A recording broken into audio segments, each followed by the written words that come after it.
Okay. So I got torched on Twitter. Roasted. The first game of the series, Orioles go up 5-0. It ended up being 6-3, and then out comes Bautista. Loads the bases, throws a grand slam, and I decided to bring up something that I had brought up about 3 weeks ago regarding Bautista and big games. And I was like, hey, should this be something that we're worried about? So then I decided to bring it back up the other night, and I ended up putting out this tweet here that says, and attach the video. It says, this aired 3 weeks ago where I brought up the concerns about Felix Bautista in big games, not denying that Felix is still the best in baseball. Let me say that again. Not denying that Felix is still the best in baseball, but is it a coincidence that we saw another blown save when the lights are shining brightest? You be the judge. Then we had Eric, Barstool RDD, say that what the hell are we doing? Kyle Tucker turned on a 100-mile-an-hour fastball. This is that night. And then Locked on Orioles, good old Connor, decided to take another jab at me. He said that today I learned that Ryan Ripken's co-host does not know ball at all. And then, ladies and gentlemen, guess what happened today? The Orioles got the dub, but it was real close, Ryan. And Bautista gave up 2 walks, or walked 2 guys, gave up another run, and in total, throughout this entire series, gave up 5 home runs, 5 hits, and 3 walks. And to me, that is cause for concern.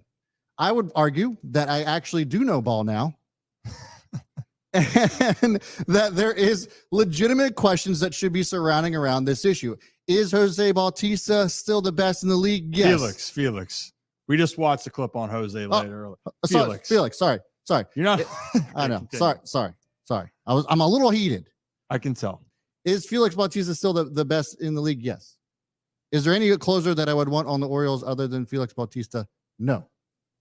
But there is growing concerns about him in big games, especially against teams like the Astros, the Braves, what have you, because of the caliber teams that we're gonna see these guys. And not the Braves, obviously. We could see the Braves in the World Series if we get that far. But I think there's growing cause for concern, and these are legitimate questions that I was asking.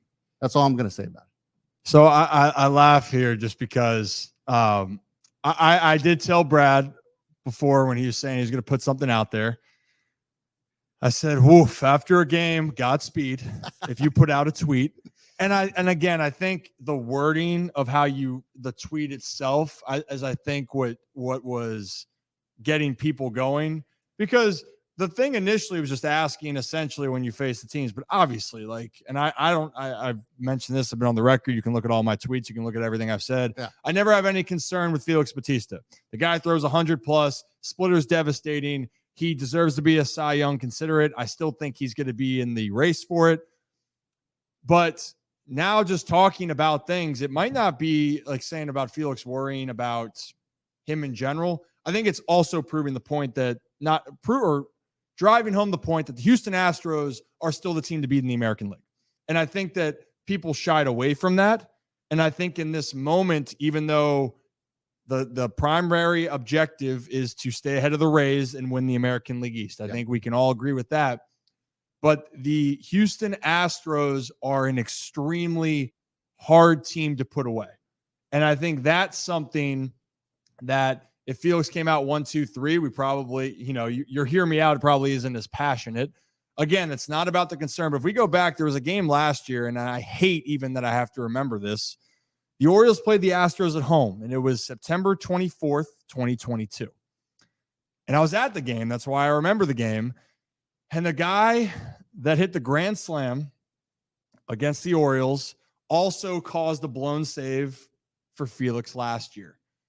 And that was Kyle Tucker. Now, coincidentally, it's funny. Kyle Tucker, if it wasn't for Shohei Ohtani, would probably be considered an MVP candidate, possible frontrunner. That's how good he's been. And this Astros team's spectacular. Yeah. I think it's just going to show that this Astros team is still giving the Orioles fits. I think that is just what we're getting to.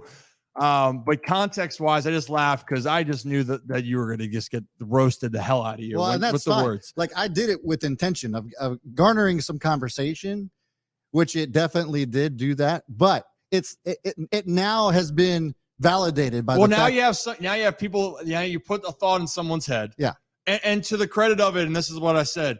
Felix's numbers, unfortunately, against the Astros are not the best. Right. And that is what it is. But the Orioles, and this is my hear me out for the week then. This was the best thing that could happen for the Orioles. Yeah, I agree.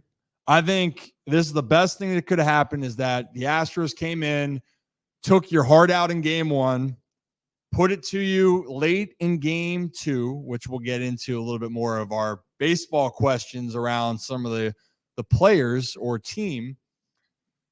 And then on top of it, they come back and what they've done all year is they won the series, but they still don't leave the series feeling great.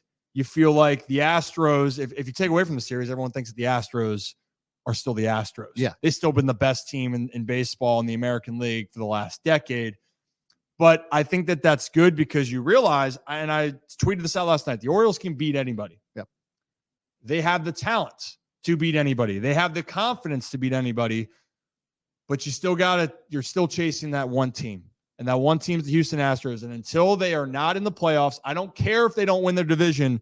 That is the one team. If you were to poll it right now, no one wants to face the Astros just based off of their pedigree and their ability to give teams problems. You want to go back to the playoffs last year? They got to the ALCS, but not without a really good effort from the Mariners where they had to claw their way back in game 1, steal that, and then they win an 18-inning game in Seattle to close it out, and then they took care of business versus the Yankees. My point is they find different ways to win. The Orioles, they are going, and that's the last step. The Orioles get by the Astros. That will be, to me, they're fully the best team. And I'm glad it happens now, not in September or going to the postseason. Best thing for the team, and this will help them in the long term.